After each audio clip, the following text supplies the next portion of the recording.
Indianapolis, the dream wasn't dead. Not by a long shot, but Gelen Robinson also wasn't about to leave his life in limbo. Robinson, the son of the legendary Gelen Robinson, had been a third-team All-Big Ten defensive tackle at Purdue, gone undrafted by the NFL, offered a mini-camp tryout with the Chicago Bears that didn't pan out, and then spent a couple of weeks with the BC Lions of the CFL, only to be cut after the first preseason game. "I honestly thought my career was over," Robinson said. Subscribe, get the best Colts coverage from Indy star Atlanta Legends quarterback Matt Sims. 4. Gets big hit by San Diego Fleet defensive tackle Gelen Robinson, 98, for a sack in the first half of an AAF football game between the Atlanta Legends and the San Diego Fleet, Sunday, February 17, 2019, at SDCCU Stadium in San Diego, California. Peter Joneleit, VAAP Photo, Peter B. Joneleit, AP, Robinson, 23, decided to go to work. He moved into an apartment in Indianapolis with his girlfriend and baby daughter, Rain. A graduate with a degree in sales management and entrepreneurship, Robinson started making contacts with Purdue alumni, applying for sales jobs all over Indianapolis. Companies were biting, too. He had interviews for jobs in orthopedic sales, enough that he'd come to consider medical sales a dream job, the perfect starting point for his young family. Then he got a call about the Alliance of American Football. "The new dream would have to wait for the old one. If I can physically get out on the field, I'm going to," Robinson said.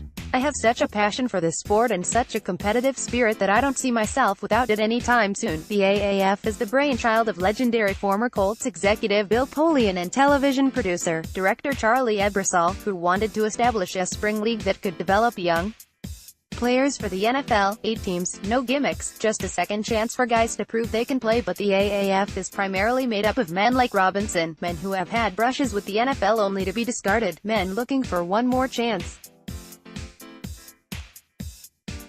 Nick Temple, the Warren Central High School product who'd starred at linebacker for Cincinnati, was now a 26-year-old, working as an assistant dean and a coach at the Paramount Schools of Excellence, over by Brookside. He'd gotten a few shots in the NFL, played in the CFL, but his options were drying up. "I didn't think football was over with for me, but I knew it was definitely a waiting game," Temple said. "I was out for a whole year, thank you. You're almost signed up for Indy Star Motorsports. Keep an eye out for an email to confirm your newsletter registration." More newsletters. Drew Jackson, 28, was working at Lowe's. The linebacker, known as Andrew back then, made 10 tackles and a sack in 13 games as a 6th-round Colts rookie in 2014, then cost himself a spot in the NFL with a drunk driving arrest after the season. He'd kept training, played some indoor football in Spokane, Washington, but the opportunities were few and far between. "I was just training, calling my agent to see if I had anything going," Jackson said. That was all. Memphis Express wide receiver Reece Horn reacts, scoring the game-tying touchdown during a Birmingham Iron at Memphis Express AAF football game, Sunday, March 24, 2019, at Liberty Bowl Memorial Stadium in Memphis, Tennessee. Against the Memphis won in overtime 31-25. AP Photo, Wade Payne. AP, Reece Horn, 26, traveled a long way to keep playing. Cathedral High School and University of Indianapolis product had gotten a mini-camp tryout with the Colts in 2016, gotten a shot in training camp with Tennessee the same year, but he was released right before the start of the regular season. Horn wasn't about to quit playing. That philosophy took Horn to teams in Milan, Italy, and Vienna, Austria for 2 seasons. "It's obviously not the ideal route," Horn said. "But it is what it is, a new chance." The Memphis Express asked for Horn's European tape, then signed him on the spot. A friend got Jackson's name in front of teams. Memphis signed him, too. Robinson went to the AAF Combine and caught the eye of the San Diego Fleet. Temple had to be persuaded. "I was kind of hesitant, it being the first year of the league," Temple said. "I didn't know where it was going." Temple looked up the league's founders, found out who was running it, talked to a few people in Indianapolis who knew a little something about the league.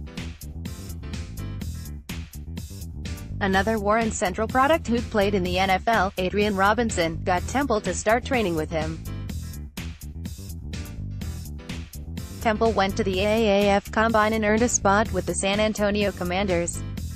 None of the four are big names, or even players with NFL pedigrees like former Colts Quan Bray and June Smith, both of whom were part of the AAF at the start of the season.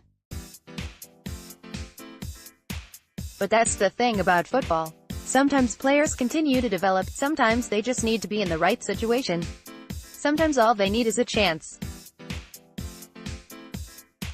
Horn ranks third in the AAF with 429 receiving yards, starring even though he plays for a Memphis team that has cycled through Christian Hackenberg, Zach Mettenberger, Brandon Silvers and now Manziel at quarterback. Jackson is fourth in the league with 32 tackles, a Defensive Player of the Week winner a couple of weeks ago. Temple leads San Antonio with 21 tackles, Robinson has 12 tackles and a sack and a half as a team leader in San Diego. They're having fun, back on the football field, fighting hard to win games and get into the playoffs and keep playing. The pay is decent. All AAF players are on 3-year, $250,000 contracts, deals that aren't guaranteed and work out to $83,333 per year. But the ultimate objective is obvious, to get back to where we once were, to get back to the NFL, Horn said. That's our goal, all of us. The AAF is off to a shaky start. Despite an on-field product that has exceeded expectations and registered surprising television ratings, at times beating out NBA and college basketball games in the same time slot, the league has battled a string of financial and legal issues. This week the league's majority owner and chairman dropped a bombshell. Without the cooperation of the NFLPA to allow young NFL players to develop on AAF rosters, Tom Dundon told USA Today, the league might fold, unable to realize its vision of becoming a developmental minor league for the NFL. The NFLPA, for its part, believes that lending young players to the AAF would violate the terms of the CBA, specifically the portions limiting off-season work in order to give players time to rest and recover. According to a report by Pro Football Talk, the AAF might fold after this weekend's games and never complete its inaugural season. The thing is, the AAF might already be serving its purpose, albeit on a smaller scale. The NFL has been watching. There's some potential players in that league, said Chargers general manager Tom Telesco, a longtime Colts executive. NFL teams already know most of these guys. Or, more accurately, they know who these guys were when they first entered the draft. NFL teams keep the grades they put on draftable players, even the ones who end up elsewhere, in case they need to look at them again down the road. The AAF has given teams a chance to look at some of those players in a different light. Every NFL team is scouting the league. Tampa Bay general manager Jason Licht says his pro personnel department assigned a couple of teams apiece to each of its pro scouts. They watch every snap with those teams every week. Without going into detail, Falcons general manager Thomas Dimitroff said that Atlanta is scouting the AAF in the same way it scouts the CFL, a league that has produced NFL starters in the past. I think it's a cool opportunity for us to see those guys in a competitive environment, kind of see where they are and how they've developed. Chiefs general manager Brett Veach said. NFL general managers know the stories, know the legends of the past who had to take the long way to get to the NFL. The NFL's all-time leading scorer, Colts kicker Adam Vinatieri, started his career in Europe. Players such as Hall of Fame quarterback Warren Moon and Cameron Wake went undrafted, then proved themselves in the CFL. Kurt Warner had to bounce from NFL Europe and down to arena football before taking control of the greatest show on turf.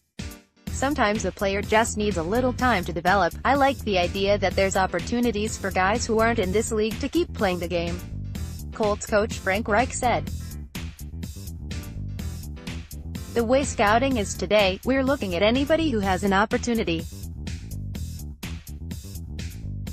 That could be somebody coming up, or a guy who just doesn't quite make your roster, and you don't have room on your practice squad. It'd be nice to be able to do something like that they have a place that they can go to continue to develop. Whatever happens to the AAF, these players have gotten what they wanted out of this opportunity. A chance to prove that they still belong at the professional level, for sure. I go out there with a chip on my shoulder," Temple said. "Each and every day, I want to show that guys missed out on me. This season has been different from a tryout, different from a minicamp, different from practicing day after day in training camp and maybe getting a handful of snaps to show what they can do at the end of a preseason game. Being able to play and showcase your talent against high-level competitors is important," Robinson said. "It shows you have the ability to be a professional, to approach the game like it's your job, and not everybody can do that. The closer the AAF gets to the end of the season, the closer some players get to their ultimate goal." According to NFL decision-makers, there are players in the AAF who would likely already have been signed if they didn't have a season to play right now. A bunch more will likely get chances based on the way they played in the AAF season, no matter how long it ends up being. As far as what's kept me going, it's just that drive," Horn said. "I don't overthink things. What's going to happen in 2 seasons? What's going to happen in 3? The biggest thing I've learned from this league is never give up, never take no for an answer and keep moving forward. If you don't believe in yourself, who will? The hope is that belief pays off, that they reach the ultimate goal, a place a lot of these players have touched before and never gave up hope of achieving it again, a spot on an NFL team's 90-man roster."